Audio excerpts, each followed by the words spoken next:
So ladies and gentlemen, welcome back to a brand new news roundup video. Today we are diving straight into the realms of DC once again. We've got updates on the somewhat sort of Superman sequel Gunn's next movie, Man of Tomorrow, in addition to what I actually posted the other day. So we're going to dive into that, some tidbits on Peacemaker. We're going into Clayface again because there's even more interesting things coming off of the set of DCU's Gotham. So as usual, video's timestamped. Leave a like on this video if you go on to enjoy it. There's apparently a new hype feature. If you have that enabled in your location, I'd really appreciate that because apparently that actually does give me a chance of being projected out there in the algorithm. And of course, consider subscribing for more news updates just like this. So, first of all, I wanted to cover Nexus Point News' latest article on Man of Tomorrow. They say, as announced today by DC Studios co-CEO and chairman James Gunn, his next project for the DC universe will be titled Man of Tomorrow.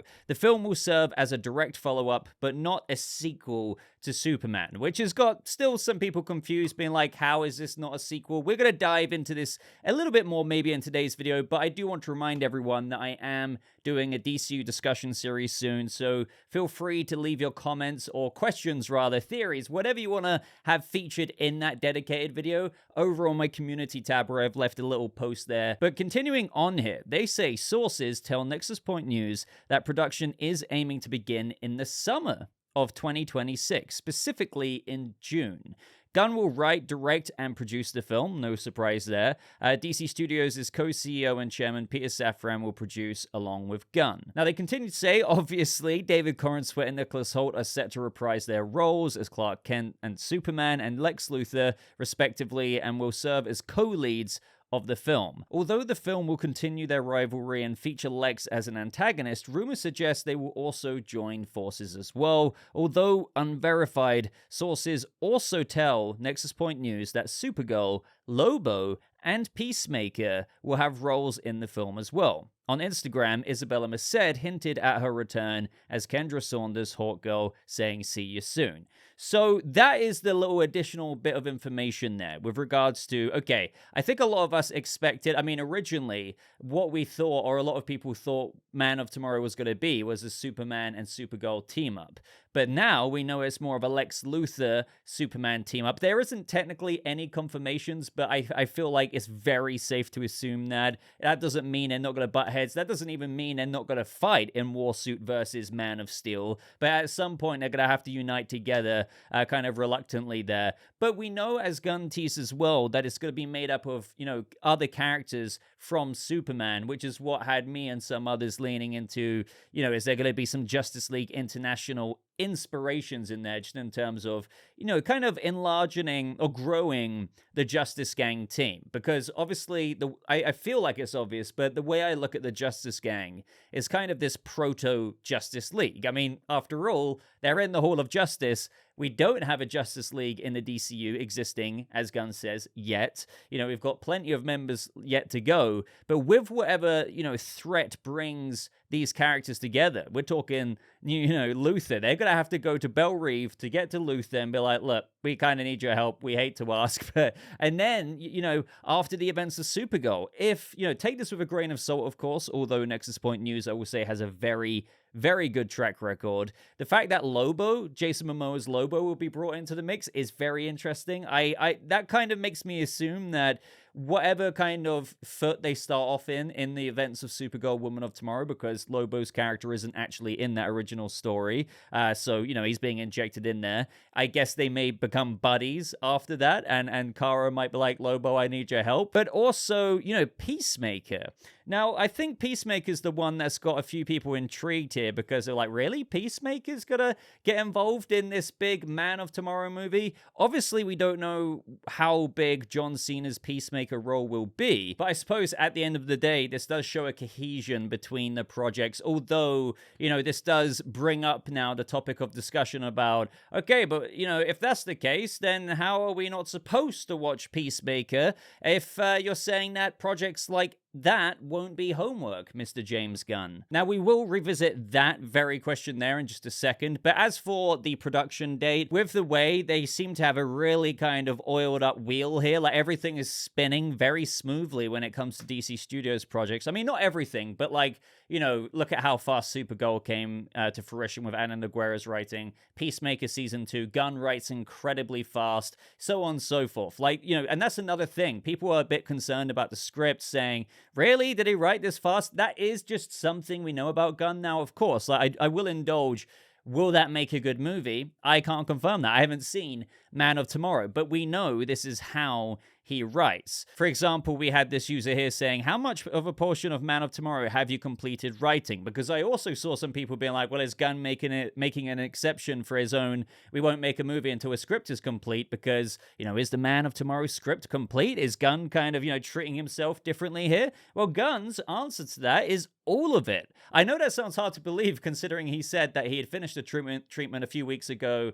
He's well past that. He was kind of like into the writing phase, but now he's saying he's written all of it. But now it's just in the necessary and lengthy stage of rewriting and rewriting some more. Which, to be fair, with regards to that, I remember as we were getting closer and closer to Superman and filming and stuff, he said he was literally like doing little kind of crossing the T's and dotting the I's when it comes to that script. So Gunn is a bit of a workaholic here. I think, again, there's a precedent in how fast he writes things. But not only that, he doesn't seem to be able to help himself, and that's a cool passion. It really is, and I guess it really just did soar that quickly for Man of Tomorrow, and now he's just in that tinkering phase, which, you know, he will be tinkering for some time, but that doesn't stop you from putting all the other wheels into motion. So he must be very confident in just where he knows the story is going to go. And that's why he just, you know, excelled with the writing process and knows like everything that needs to happen to get into action sooner rather than later. Now, one other very intriguing thing that came out of this, revisiting my comment a second ago about the homework thing, right? Because if there's one thing that Gunn has also said, and another kind of wider topic that's been a thing in just, you know, even in Marvel, is that you don't want to feel like you have to watch every single project, or you feel like you wouldn't want to feel like you need to do homework to watch a project in the future of the DCU. People have brought that up again now, whether rightly or wrongly. I would love to know your opinion down in the comments below, because Gunn has said that Peacemaker Season 2 is very connected to Superman. So we have this user saying, hey there, some weird concerns about this R-rated DCU project shouldn't be the main direct tie-in to the main share arc with Superman and Man of Tomorrow, which are obviously PG-13. And you have said it many times that you don't want to watch Peacemaker Season 2 to understand Superman or Man of Tomorrow, correct? Like shared universe aspects are just more context to that individual story. And Gunn said, that's right. As I've said countless times, you can watch every project by itself, of course, just like you can watch Peacemaker by itself or watch Superman without seeing Creature Commandos. But Man of Tomorrow and Peacemaker Season 2 are very connected. So I think what I want to say about this is that the latter of what he said there, but Man of Tomorrow and Peacemaker Season 2 are very connected. Yes, both things can be true at once here. Yes, it's very connected, I guess, in whatever crazy stuff happens in 6, 7, and 8, or rather just 6 and 8, is going to be pretty damn connected. I bet we're going to see Lex Luthor, but I have no idea or speculations really as to what other thing we're truly going to see. And now we know that 6 and 8 is actually somehow going to set up whatever this big-ass team-up movie in Man of Tomorrow is going to be. I'm super intrigued about that. I haven't seen those episodes. I really can't wait. But you also don't have to watch Peacemaker Season 2 to have to have that connection going into Man of Tomorrow. You can just, guess what? Go into Man of Tomorrow and just watch that in of itself. I'm pretty damn confident that if you went into Man of Tomorrow without seeing whatever the direct or very connected thing is in Peacemaker Season 2, you won't really be, you know, you won't be like, oh my God, what was going on here? I don't understand the movie at all. I would be very quite dumbfounded if Gunn did that. You know, it's optional homework. I guess that's the way to put it. Do you want to do this homework? You don't have to. But if you want to, if you want to nerd out and see a bit of this direct setup, then go ahead. But there's still a big debate about, oh, Gunn was lying or like whatever with this. We have this user saying, I'm not saying this user said it, but it's like coming out of this.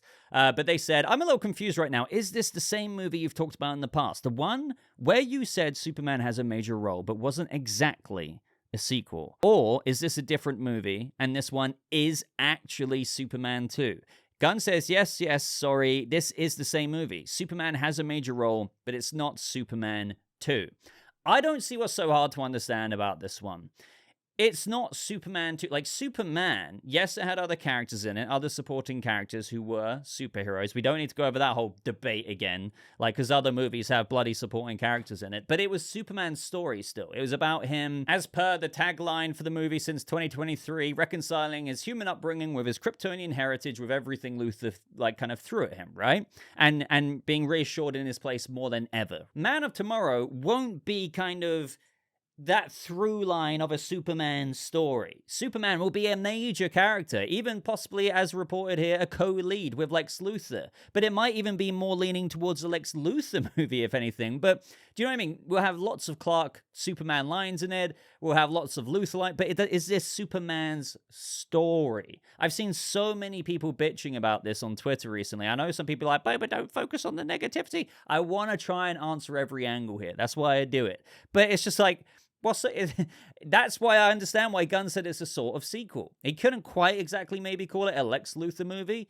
but he couldn't quite exactly call it a Superman movie. Plus, you've got all these other characters in it as well. As, you know, teased in Nexus Point News, we've got Lobo coming in. We've got possibly Isabella Merced. She teased on Instagram. See you soon. That means she kind of maybe gave away a bit too much there, as opposed to, like, Aaron Pierre. That's another thing. Will, after Lanterns, John Stewart appear in Man of Tomorrow? That would be pretty sick, because again, Lanterns would be over by then. The events of Lanterns. He would be a new rookie Green Lantern. Who knows what the heck happens with Hal Jordan, but he reposted it. Now, he could have just reposted it, but it'd be pretty damn cool to see him in there. But whereas Isabella Merced literally said, see you soon. So do you see where I'm trying to go with that? Like, it's not Superman 2. But obviously he's a really big player in the movie, because arguably it's going to be a very interesting story seeing how he and Lex are going to kind of be forced to work together. I'm looking forward to seeing all the other potential characters I just rambled about, like Hawkgirl, the Justice Gang coming back in. I just want to know if this is a threat as large as like Brainiac or possibly, you know, Mongols, Warworld being parked up in the solar system. How does Batman just,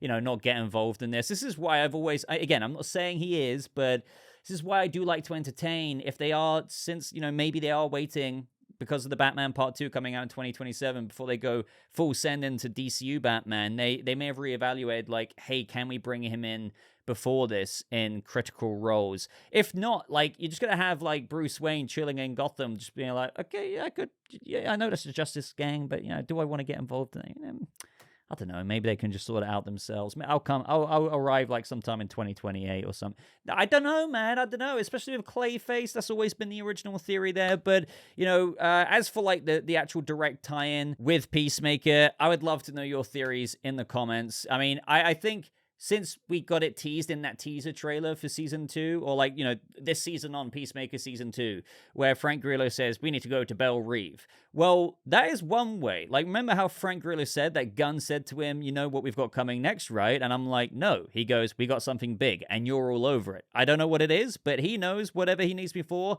in whatever capacity I'm in. Either way, Frank Grillo being the head of Argus now will still probably help facilitate Luthor's release out of the necessity to use his intellect and genius to help out with whatever bloody problem this is in Man of Tomorrow. That's how I think we're going to keep seeing Frank Grillo, right? Now, before we get into Clayface, we have another story here from The Wrap about Dynamic Duo, saying Scott Neustadter, I probably butchered that, and Michael H. Weber to rewrite DC Studios and Warner Brothers Pictures animation film. They go on to say Matt Reeves, director of The Batman and its upcoming sequel, will produce through his 6th and Idaho banner, though Dynamic Duo will take place in a separate timeline from his, you know, Pattinson The Batman films, which, you know, is understandable. I know a lot of people like to try and tie these things together, but it's like also saying, oh, well, Matt Reeves produces Batman Cape Crusader on Prime Video. That means Batman Cape Crusader's Batman must be Robert Pattinson's Batman. No. But this is also stirring up, you know, is this going to be made canon to the DCU Batmans, Dick Grayson, and Jason Todd? Now, right now, that is not confirmed. The only thing that's ever been said about it, and I'm paraphrasing here, is Gunn said, you know, he would kind of like that, but at the same time, it's not really going to fit in with what they have creatively in mind for the DCU Batman story. This was a long while ago, but now it's being rewritten. People are kind of poking that theory with the stick even more. Now, I don't think just because it's having a rewrite that guarantees this to be DCU canon, but I do totally understand the theory, because you could literally argue, you know, it's being rewritten now, so they could rewrite it to be the canon of, you know, the DCU Dick Grayson and Jason Todd. I've always been of the opinion that, hey, I would kind of, at least for now, I mean, I can't fully sit on this opinion until I saw something like a trailer or how I felt about the story.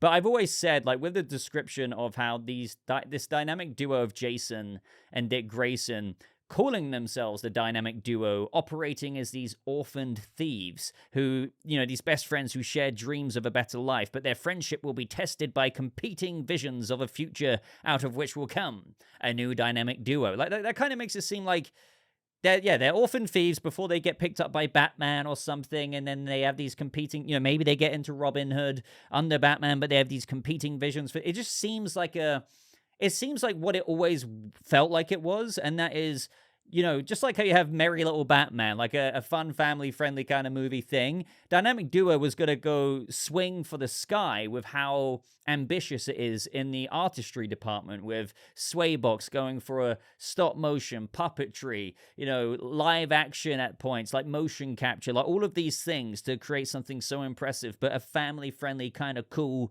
Batman-esque movie about, you know, Dick Grayson and Jason Todd. That's what I think it always was originally intended to be, and is probably still, and what I view it as, and what I would prefer it as, since it is kind of like a bit of a different kind of origin to Dick Grayson and Jason Todd. Now, I know I've always said that adaptations don't copy and paste, but do you know what I mean? I'd still rather, at least for now, this to be a separate thing. But hey, it is being rewritten. Now, I believe the original writer was Matthew Aldrich. Now, he was known for Coco, Lightyear, and whatnot. Don't know what's happened there. Again, this is the intriguing thing and the point of this conversation, I suppose, because we now have two new writers rewriting Dynamic Duo. This, to be honest, once again, brings up a bigger point that I have.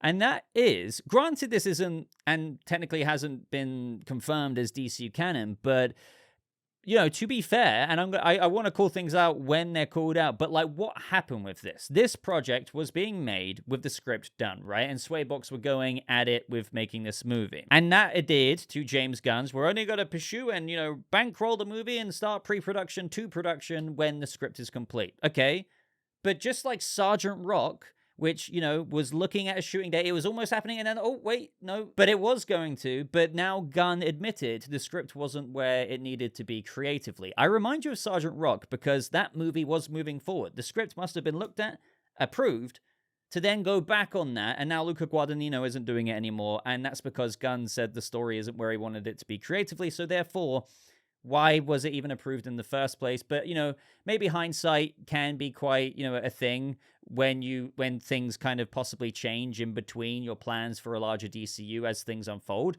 I will give the benefit of the doubt there, but here's another one, Dynamic Duo. Yes, it's not a DCU canon movie, but the script was approved once upon a time, and they were gearing into it. It was announced, like, basically. It got out there.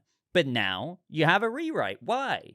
Unless, again, the benefit of the doubt being that the rewrite is for a very particular reason, such as maybe making it DCU canon. Maybe they loved it so much that, hey, we might want to kind of somehow fit this in with Gunn's bullet points for what he wants to do with the Brave and the Bold. Because don't forget, even though we don't have, like, firm updates on Brave and the Bold, what we did last year is that Gunn said, and from major trades we've learned this as well, that he is a driving force behind Batman, the Brave and the Bold in the DCU. Like, he's working very closely with the writer. So maybe it's occurred to him, hey, maybe we can have this as DCU canon, and, you know, doesn't matter if it's in a different kind of format. I mean, look at Creature Commandos, that's animated, but this is just going to be DCU canon in this kind of really cool artistic way.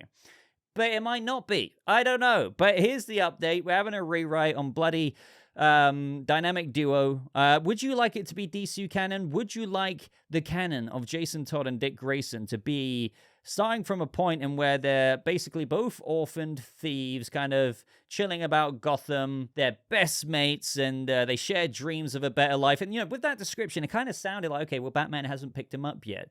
But then I guess maybe at some point in the movie, they do get picked up by Batman. But the more, Dick goes towards Nightwing and Jason, goes towards this, way that Jason does, their visions clash. I don't know about that. I don't know. I'm not 100% against it, but there's my ramble on that one. Now, in terms of Clayface, we've got a couple of really sweet things to talk about here. Don't worry, I'm not going to get into a spoilery picture until, well, I give you a spoiler warning. But first of all, these are just more Easter eggy things that might not really mean what, or they're not as big, or we shouldn't deep it that much in terms of what they could be. But they could be. Now, what am I on about? Well, shout out to Chimichanga Films here and Egg Boy over on Twitter.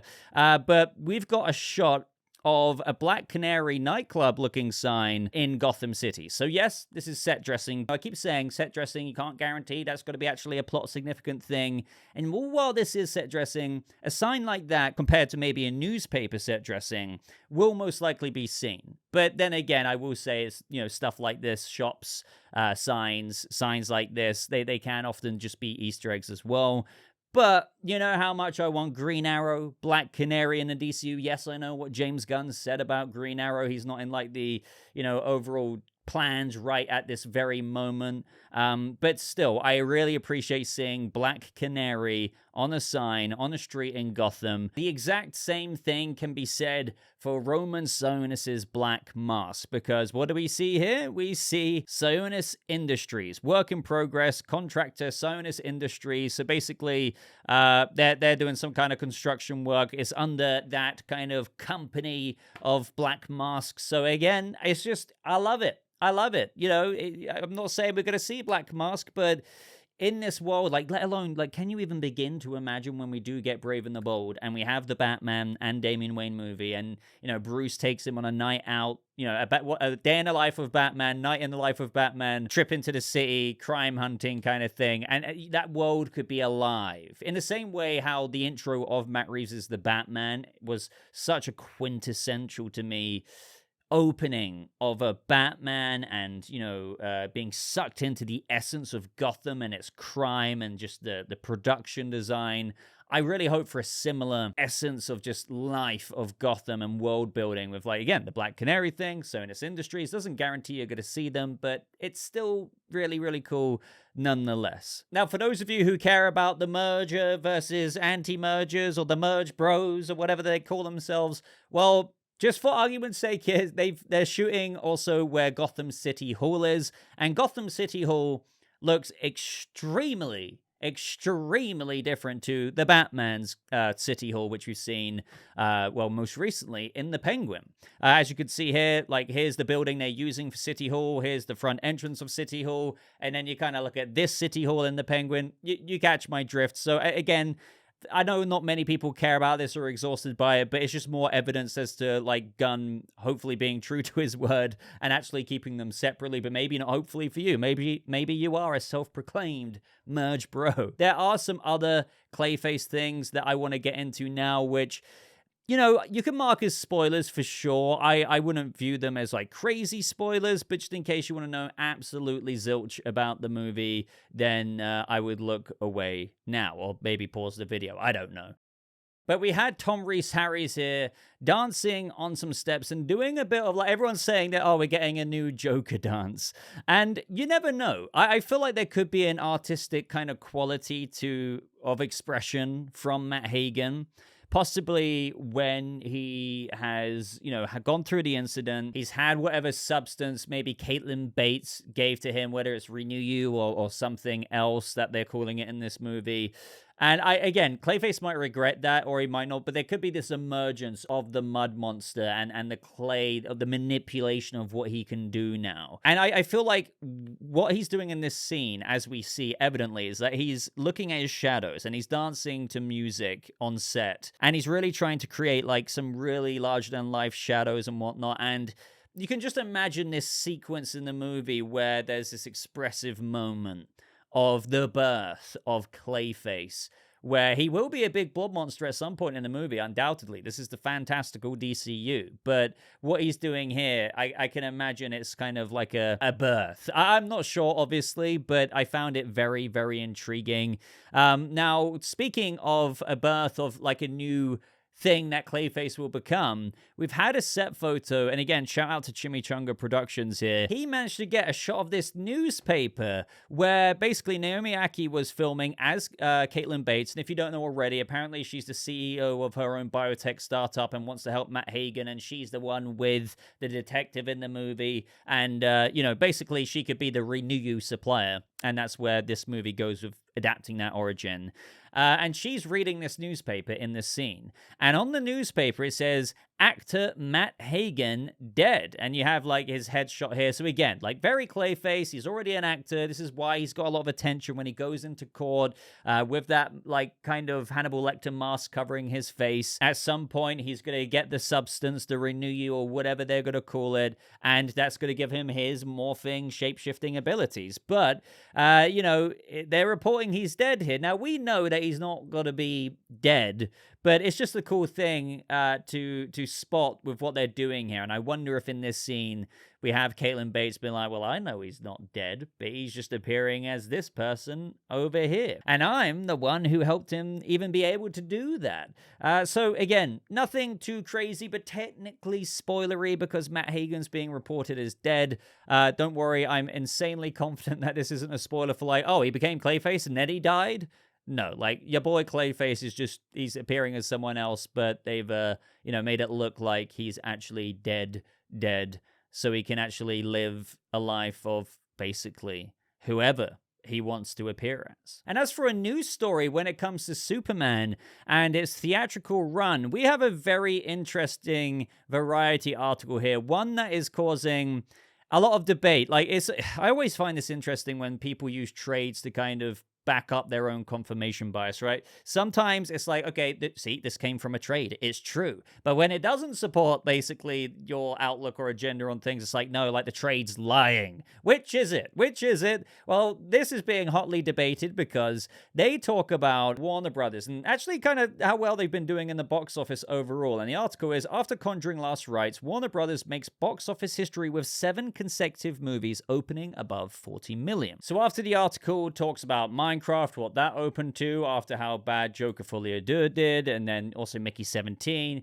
Obviously, Minecraft did very well. You have Sinners, and then Superman. But this is where the interesting meat of the article is. Back in the spring, Bong Joon-ho's sci-fi epic Mickey 17 with Robert Pattinson, as well as the Robert De Niro-led crime drama The Alto Knights, had set the studio back, rather, at least $110 million in losses. But the remaining lineup has delivered some inevitable profit margins. Case in point, Sinners is expected to generate around $60 million in theatrical profits. Superman, around $125 million. Final Destination Bloodlines, approximately $75 million, so on and so forth. But now it does also say that Warner Brothers declined to comment, and a studio insider disputed these figures without providing specific numbers. The source added that Warner Brothers has made roughly $600 million in combined year-to-date theatrical profits before counting the latest Conjuring. So that is Variety. Again, a major Hollywood trade literally saying that Superman profits will be around $125 million.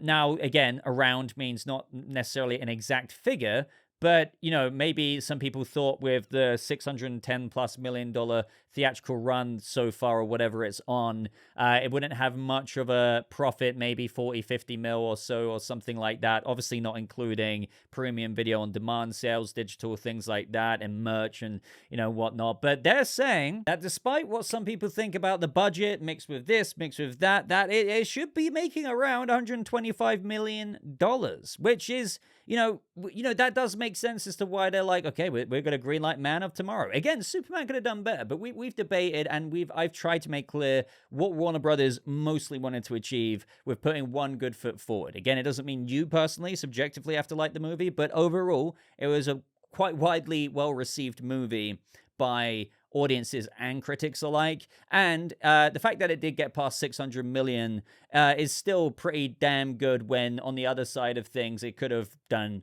really, really bad, like the last DCEU movies where they, can't really break past 400 million. I mean, also just look at Fantastic Four and how that's done. So I guess, basically what this is going to come down to is people being happy about it, but then a lot of people just saying this is outright a lie. And what can you do? Like that's just the back and forth whack-a-mole that's just going to keep happening.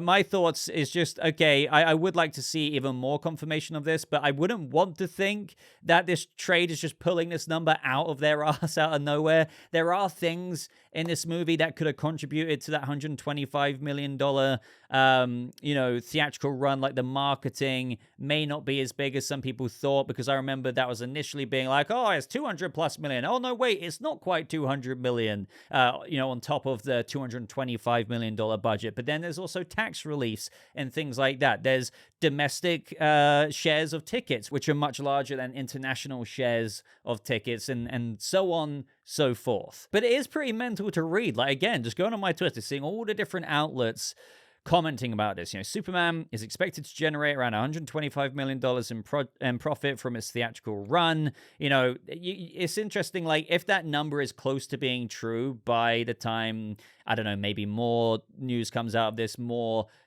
specific figures, maybe Warner Brothers comments on it as well. I don't know. Maybe from more reliably other third-party sources to really get a strict conclusion to this, because, a lot of people, again, aren't going to believe this. But if it is close to being true, then, you can't really call it a flop. Like, what would be a flop would be not even breaking even, right? Literally not breaking even. You could kind of call it a bit of a flop if it basically broke even and made $1 million. You kind of don't make a movie like Superman and get hundreds, if not thousands of people working on it to just make $1 million for a big company like WBD. To now 125 million, then that's like, well, damn. Okay, could have made even more money. We've seen movies out there get past $1 billion on budgets like Joker 1, and they make a lot of money, right? But 125 is a very cushy number to be like, James Gunn, I'm pretending to be Zaslav here. Carry on with your DCU, my boy. Give us a sequel right now. Kind of sequel, whatever sequel you want to call it. Now, yeah, I will say, no matter what, I would appreciate at some point from one of the trades or whatever, a much more broader breakdown, because I doubt it is 125 mil on the dot, is it? There's going to be a bit of a breakdown when it comes to things like what I was mentioning, right? How much of a ticket share Warner Brothers earned from profits in the domestic sense versus international, which obviously didn't do as well. How much truly was the marketing? Obviously, that number's adjusted over time. And then obviously there's the production budget, but how much was relieved through deals in place and, product placement deals and tax relief and stuff like that. When all of that is taken into account, you get this figure from the profit of the movie. But either way, like, no matter what, I think no matter what you believe, my opinion is this movie still made money.